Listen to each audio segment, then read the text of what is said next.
जय हिंद।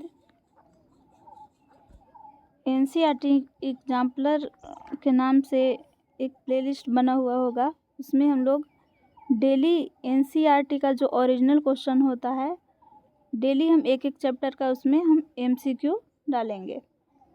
और क्लास 6 से 10 तक का साइंस का जो ओरिजिनल एनसीईआरटी एमसीक्यू है उसको हम लोग करेंगे। तो आज का टॉपिक है क्लास 6 का फर्स्ट चैप्टर है भोजन यह कहाँ से आता है। प्रश्न संख्या 1, नीचे कुछ जानवरों के नाम दिए गए हैं। पहला बकरी, दूसरा तिलचट्टा, तीसरा मनुष्य, चौथा गीध। कह रहा है कि उपर्युक्त में से कौन से जानवर सर्वाहारी की जोड़ी बनाते हैं। सर्वाहारी पूछ रहा है, तो इसमें तिलचट्टा जो होता है वो क्या होता है, सर्वाहारी होता है, और मनुष्य भी सर्वाहारी होता है। तो प्रश्न संख्या 1 का सही उत्तर हो जाएगा बी, यानी कि 2 और 3। प्रश्न संख्या 2, मधुमक्खी किससे शहद बनाती है। ए पराग, बी पंखुड़ियाँ, सी मकरंद, डी कली। तो इसका सही उत्तर हो जाएगा मकरंद। अगर मधुमक्खी का लैंग्वेज पूछता है तो वो होता है डांस, और मधुमक्खी की जो खेती की जाती है उसको क्या कहते हैं, एपीकल्चर। प्रश्न संख्या 3, नीचे कुछ जानवरों के नाम दिए गए हैं। 1 गाय, 2 भेड़, 3 घोड़ा, 4 बैल। अब कह रहा है कि उपर्युक्त में से कौन से मनुष्य के लिए दूध का स्रोत है, यानी कि हमें दूध कौन कौन से जानवर से प्राप्त होता है। तो गाय भी हो जाएगा और भेड़ भी हो जाएगा, तो इसका सही उत्तर हो जाएगा बी, 1 और 2।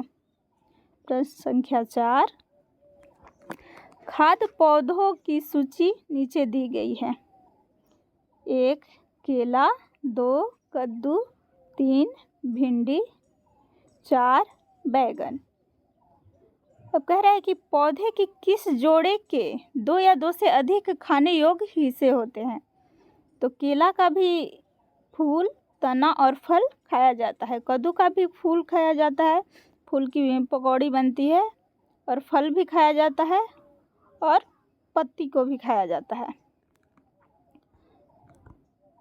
तो इसका सही उत्तर हो जाएगा ए, यानी कि 1 और 2 दोनों। प्रश्न संख्या 5, केले के पौधे का वह भाग जो भोजन के रूप में उपयोग नहीं किया जाता है। कह रहा है कि केले के पौधे का वह कौन सा भाग है जो भोजन के लिए उपयोग नहीं किया जाता है। ए फूल, बी फल, सी तना, डी जड़।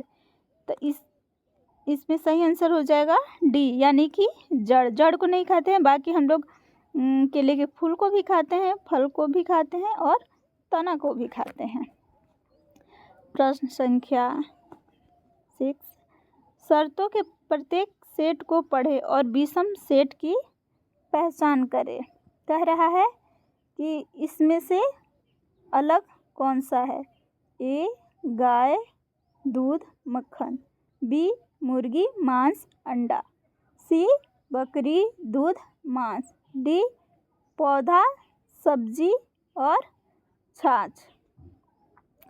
तो गाय से हमें दूध प्राप्त होता है, मक्खन भी प्राप्त होता है, और मुर्गी से हमें मांस और अंडा भी प्राप्त होता है, बकरी से दूध और मांस भी प्राप्त होता है, जबकि पौधा से सब्जी तो प्राप्त होता है लेकिन छाछ नहीं। छाछ दूध से प्राप्त होता है। आज के लिए इतना ही। नेक्स्ट वीडियो में हम लोग क्लास 6 के साइंस के ही चैप्टर अध्याय 2 भोजन के घटक करेंगे। तब तक के लिए धन्यवाद।